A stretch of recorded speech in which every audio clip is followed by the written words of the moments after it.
Hi, seniors. I wanted to share another thing with you, something a little less serious. I think in a crazy time like this, it is, it's nice to think back on your childhood, and sometimes stuff from our childhood can really give us comfort. And so I decided I'm going to read to you Where the Wild Things Are. I'm sure you all remember this book. Now, as you guys know, I've got a Max here, so I think I'm pretty good at reading this book.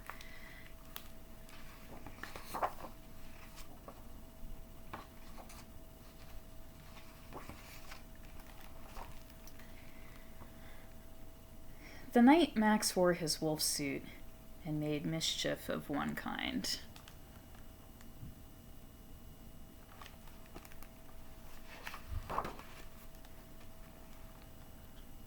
And another.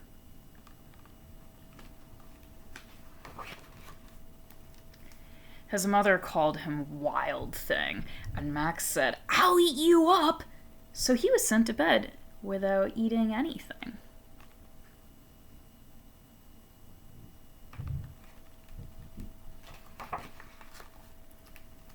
That very night, in Max's room, a forest grew.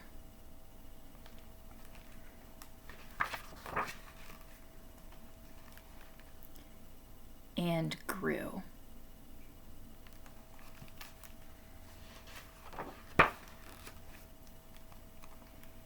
And grew until his ceiling hung with vines and the walls became the world all around.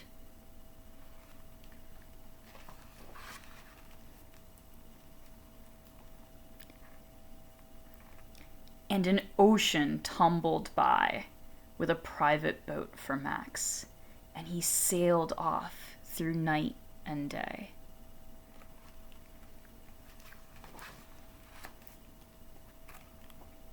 And in and out of weeks, and almost over a year to where the wild things are.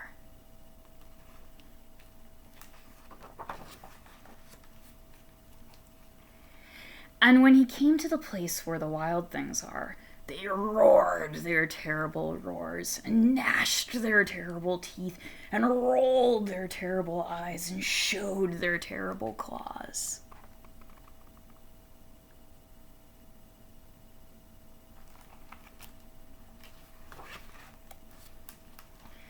Till Max said, "Be still!" and tamed them with the magic trick of staring into all their yellow eyes without blinking once. And they were frightened and called him the most wild thing of all.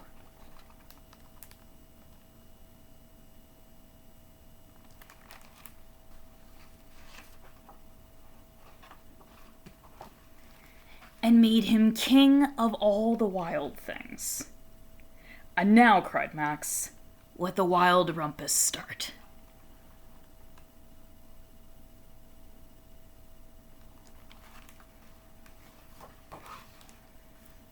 Now the next pages don't have any words on them, so in my family we do this.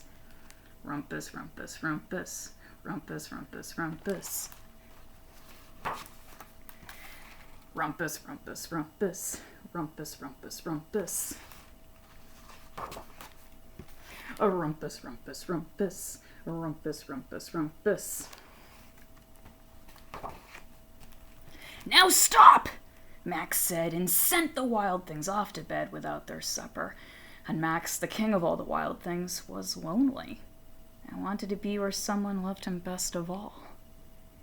Then all around from far away, across the world, he smelled good things to eat.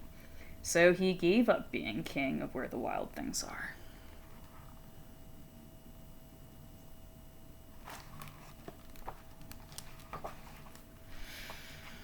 But the wild things cried, "Oh, please don't go. We'll eat you up. We love you so."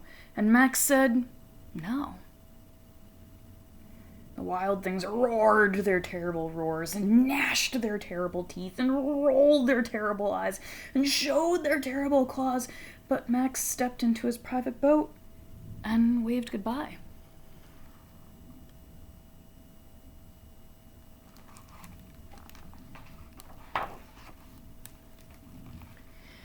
and sailed back over a year and in and out of weeks and through a day.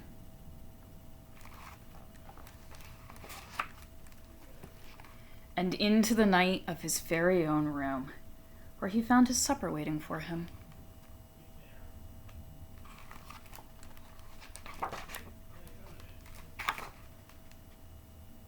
And it was still hot.